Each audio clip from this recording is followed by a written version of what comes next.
Assalamualaikum warahmatullahi wabarakatuh. Jumpa lagi dengan saya Fitriana Sani. Kali ini kita akan membahas pengertian dan ruang lingkup dari sosiologi ekonomi. Brinkerhoff dan White berpendapat bahwa sosiologi merupakan studi sistematik tentang interaksi sosial manusia. Titik fokus perhatiannya terletak pada hubungan-hubungan dan pola-pola interaksi. Konsep interaksi sosial yang dimaksudkan di sini adalah sebagai suatu tindakan timbal balik antara dua orang atau lebih melalui suatu kontak dan komunikasi. Kontak merupakan tahap awal dari terjadinya interaksi sosial. Interaksi sosial tidak akan terjadi jika hanya ada kontak tanpa diikuti dengan komunikasi. Maka, komunikasi dapat dipahami sebagai suatu proses penyampaian informasi timbal balik antara dua orang atau lebih. Secara garis besar, definisi sosiologi dari Brinkerhoff dan White adalah menempatkan manusia sebagai makhluk yang aktif dan kreatif. Manusia sebagai pencipta terhadap dunianya sendiri. Proses penciptaan tersebut berlangsung dalam hubungan interpersonal. Oleh sebab itu, sosiologi yang dikembangkan melalui definisi ini adalah sosiologi mikro. Selanjutnya, pengertian sosiologi menurut Paul B. Horton dan Chester L. Hahn. Horton dan Hahn berpendapat bahwa sosiologi merupakan ilmu pengetahuan yang mempelajari masyarakat. Horton dan Hahn mendefinisikan masyarakat sebagai sekumpulan manusia yang secara relatif mandiri, hidup bersama-sama cukup lama, mendiami suatu wilayah mandiri, memiliki kebudayaan yang sama, dan melakukan sebagian besar kegiatannya dalam kelompok tersebut. Berbeda dengan Horton dan Hahn, menurut Berger, masyarakat merupakan suatu keseluruhan kompleks hubungan yang luas sifatnya, yaitu terdapat bagian-bagian yang membentuk kesatuan. Keseluruhan bagian tersebut membentuk suatu sistem yang dikenal sebagai manusia. Analogi bagian-bagian dalam masyarakat adalah hubungan sosial, seperti hubungan antar jenis kelamin, hubungan antar usia, hubungan antar dan interkeluarga, hubungan perkawinan, dan seterusnya. Keseluruhan hubungan sosial tersebut dikenal dengan istilah masyarakat. Oleh sebab itu, masyarakat berdasarkan definisi Berger dilihat sebagai sesuatu yang menunjuk sistem interaksi.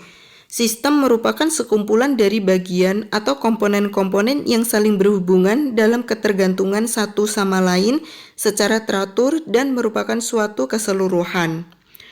Sementara konsep interaksi menurut Berger adalah tindakan yang terjadi paling kurang antara dua orang yang saling mempengaruhi perilakunya.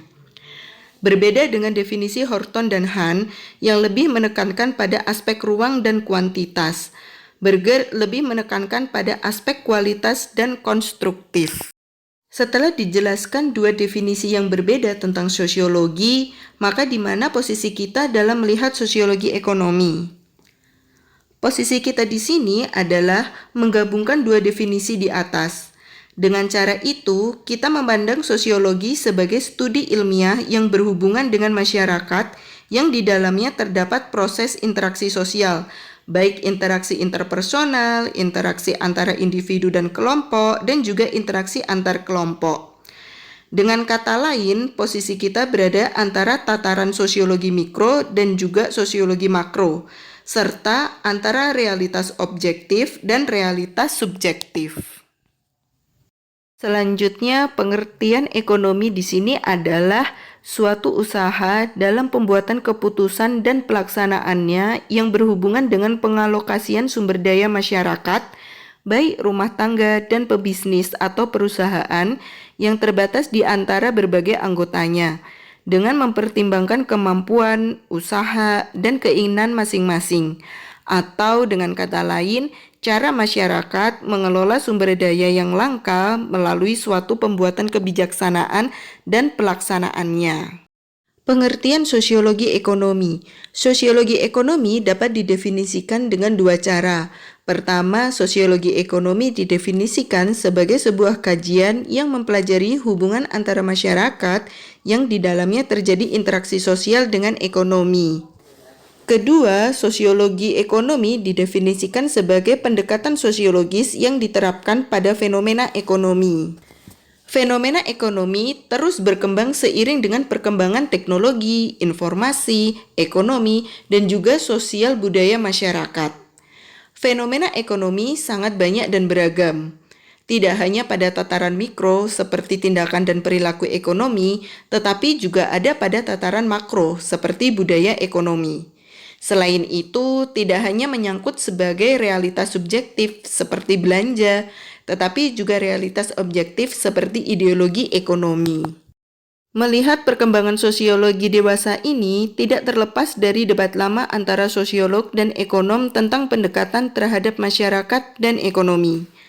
Konsekuensi logis dari perkembangan ini adalah munculnya pembagian kerja baru antara sosiologi dan ekonomi yang memberi dampak terhadap perkembangan pemikiran pada saat ini dalam memahami hubungan antara ekonomi dan masyarakat. Adapun aliran-aliran pemikiran tersebut adalah sebagai berikut. Pertama, sosiologi pilihan rasional. Kedua, pendekatan sosioekonomi. Ketiga, pendekatan PSA dengan ekonomi. Keempat, biaya transaksi ekonomi. Dan yang kelima adalah sosiologi ekonomi baru.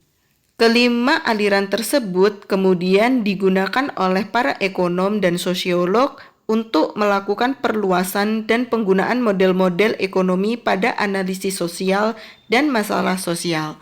Terima kasih.